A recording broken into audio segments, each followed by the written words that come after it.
Bueno, un hispanista norteamericano que con total seguridad todos conocen, el profesor Paine, escribió que quizás fue la División Azul, haya sido la División Azul, la unidad militar de las que participaron en la Segunda Guerra Mundial sobre la que más se ha escrito.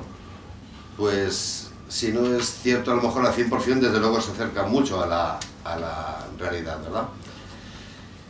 Hay una vasta producción sobre la División Azul, podemos dividirla en como tres grandes categorías: las obras históricas, las obras testimoniales y las literarias.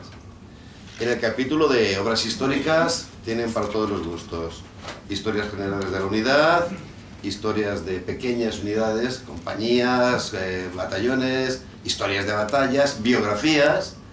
Aquí tenemos a un autor de una biografía general de la división.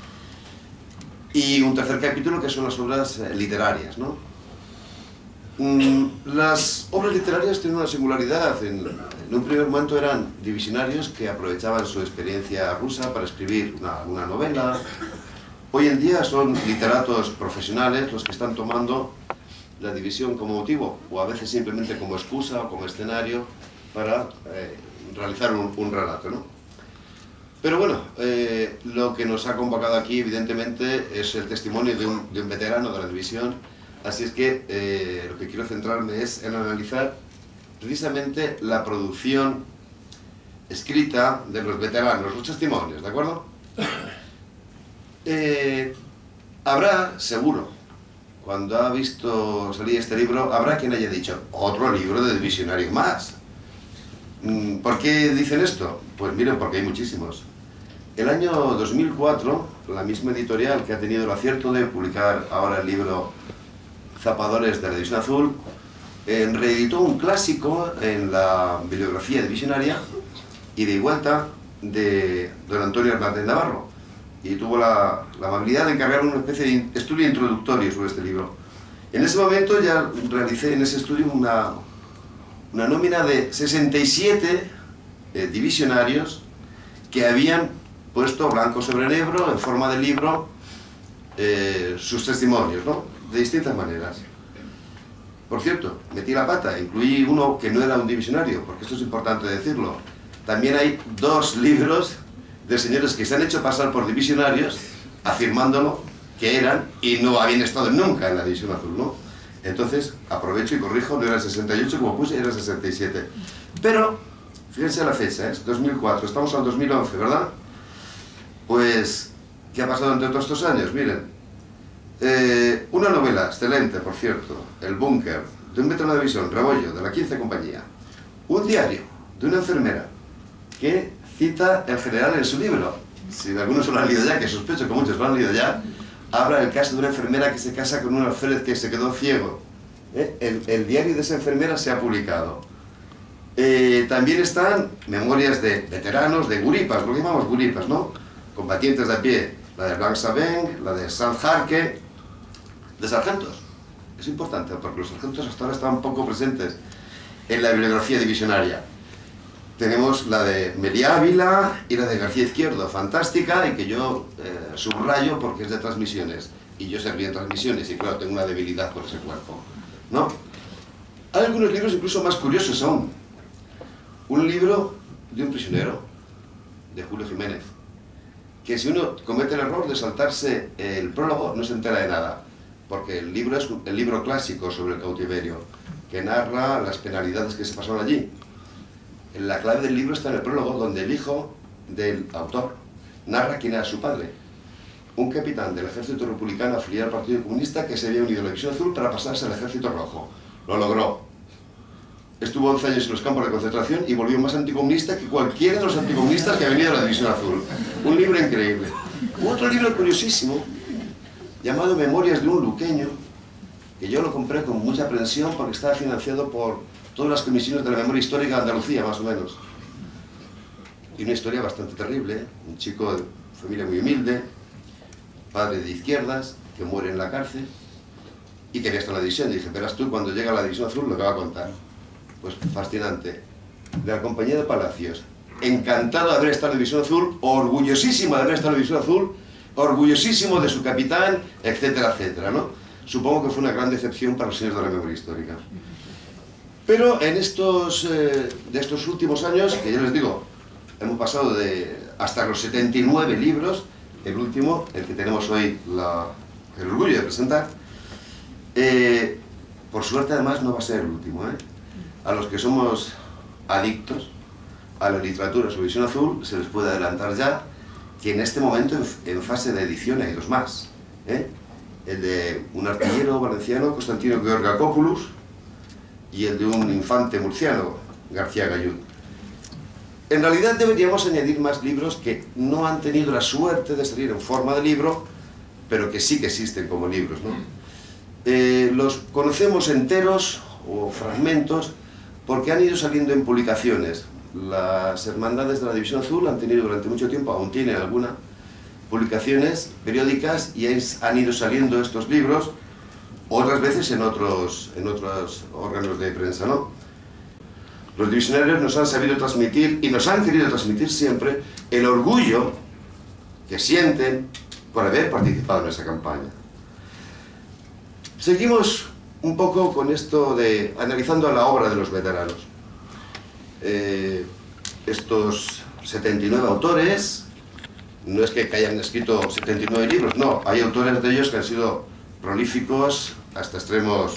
Bueno, en esta literatura tenemos desde el autor que publica un sencillo folleto, casi para consumo familiar, una tirada reducida para los familiares y amigos, a obras como las de Fernando Bardillo Ortiz de Guzmán, ¿verdad? Un auténtico mamotreto, una obra inmensa sobre la División Azul en 6 títulos distintos, increíble, un proceso. Tenemos de estos libros que hemos dicho que son ediciones privadas, hasta auténticos bestsellers. No nos olvidemos que ha habido obras sobre la División Azul que han sido auténticos bestsellers, Embajadores del Infierno, División 250, algunos lo hemos vuelto. Son libros que a fecha de hoy cualquiera puede salir y encontrar en una librería porque se siguen reeditando,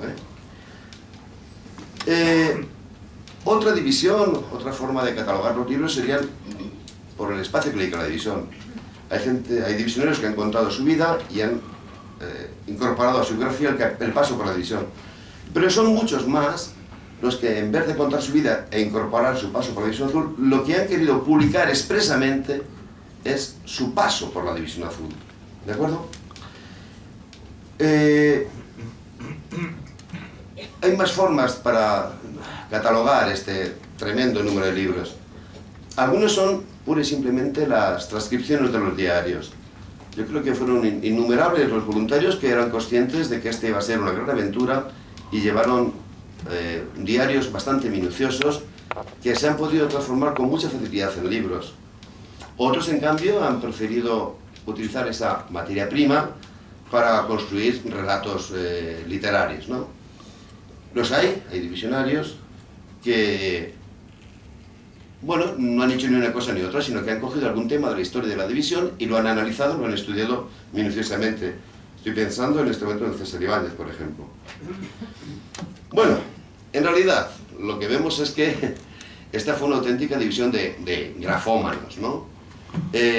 No nos puede extrañar, porque sabemos perfectamente que tuvo un importantísimo componente de estudiantes universitarios. En este sentido es una unidad única en la historia del ejército español, una unidad que puede decir, tengo 4.000 universitarios en mis filas, caso excepcional, creo yo. Precisamente es esta élite intelectual entre la tropa la que ha producido los libros que han tenido más impacto. El libro de Hernández Navarro, el libro de Carlos Bellidígoras, el de Rodrigo Rollo, el de Luis Romero, el de Tomás Salvador. Quizá por eso existe la imagen de que en la bibliografía divisionaria dominan los textos escritos por los gurilas, ¿no? En realidad, cuando hacemos la nómina de los autores, vemos que un tercio de ellos no son soldados, son oficiales, ¿de acuerdo? Luego, la presencia de la oficialidad en este amplio mundo de la literatura divisionaria es más que notable. Son 25 oficiales que yo haya computado los que han dejado testimonio de su paso por Rusia. Hay 3 oficiales médicos, por ejemplo, que lo han hecho. 2 oficiales capellanes. Hay un oficial traductor, el caso de Ackerman, ¿verdad? La mayor parte de estos textos escritos por oficiales que sirven en Rusia, sin embargo, son perfectamente equiparables a los que escriben sus soldados. No presentan un valor añadido por el hecho de ser oficial. Transmiten el mismo tipo de información, el mismo tipo de valores, etcétera, etcétera. Desde luego, hay que atribuir a oficiales de la división el haber hecho la primera historia de la división. El general Esteban Infantes lo hizo en un libro que sigue siendo merecedor de una atenta lectura. También lo hizo el teniente Enrique de la Vega. Otros divisionarios han aprovechado la experiencia de los dicho para hacer excelentes novelas. Enrique de la Vega hizo una, también aparte de su obra histórica, Juan Salas Íñigo. Los oficiales forman también una parte importante dentro de la literatura divisionaria en un capítulo específico que es la literatura sobre el cautiverio de los españoles. Ahí sí que tenemos las memorias de Oroquieta y de Palacios forman una parte central de la literatura divisionaria referida al cautiverio. Yo, sin embargo, echaba a faltar, hasta cierto punto, literatura sobre la división que fuera más... que ofreciera un punto de vista más estrictamente militar. Más información propia de la que esperamos de un oficial, ¿verdad? No es que no haya existido hasta ahora, al contrario. Ya el año 43 se publicó un libro magnífico, el del coronel Martínez Esparza, donde con todo lujo de detalles, con una gran precisión, se describe uno de los primeros ciclos de combates de la división, los combates en la cabeza de puente del Volkhov. Otro libro fantástico, escrito por un oficial, el del entonces teniente coronel, después general, don José Díaz de Villegas, fantástico para conocer el funcionamiento del cuartel general y del Estado Mayor de la División. Otro libro, felizmente reeditado hace poco. Después apareció también otro libro, también de zapadores, el del comandante don Alfredo Bellot, publicado por el empeño personal de su hijo, que aportaba una información, a mi gusto, muy interesante, porque subrayaba cómo en el capítulo de jefes, la mayor parte de los jefes de la división, por no decir todos, en esta ocasión era su tercera campaña que realizaban. Habían realizado las campañas marroquíes, habían realizado la guerra de España y ahora estaban en su tercera campaña militar. Pero yo personalmente a lo que atribuyo un tremendo valor es, en estos libros que han aparecido en estos últimos años, a este trío de capitanes que son el capitán Serafín Pardo de Infantería, don Antonio de Andrés, capitán de Artillería, y don Guillermo, capitán de Zapadores. ¿Por qué? Bueno, mi experiencia militar es bastante humilde, la de un sargento de milicias. Seguro que hay aquí mucha gente que sabe más de la vida militar que yo. Pero hasta donde yo pude experimentarla, en el ejército hay una figura central, la del capitán. No sé muy bien por qué, esto algún sociólogo lo podría decir, pero sí que sé que cuando estabas prestando tu servicio militar, el capitán de tu compañía era una especie, una mezcla un poco rara, la verdad, de semidios y padre, ¿no? Lo ha dicho el capitán, o el capitán, no sé, era una mezcla muy rara de semidios y padre. Y por otra parte, y esto sí que seguro han tenido todos la experiencia, cuando estás en un ejército, tu ámbito de relación fundamental es tu compañía. Más allá de la compañía realmente no te enteras de nada, no sabes quién es quién, ni dónde va, ni qué hace, ni nada, ¿no? Muy bien, fíjense, es muy significativo, yo siempre pongo este ejemplo. Hay tenientes, capitanes, coroneles, generales, pero cuando hay que decir de un militar, que es un gran militar, se dice que es un gran capitán, ¿verdad?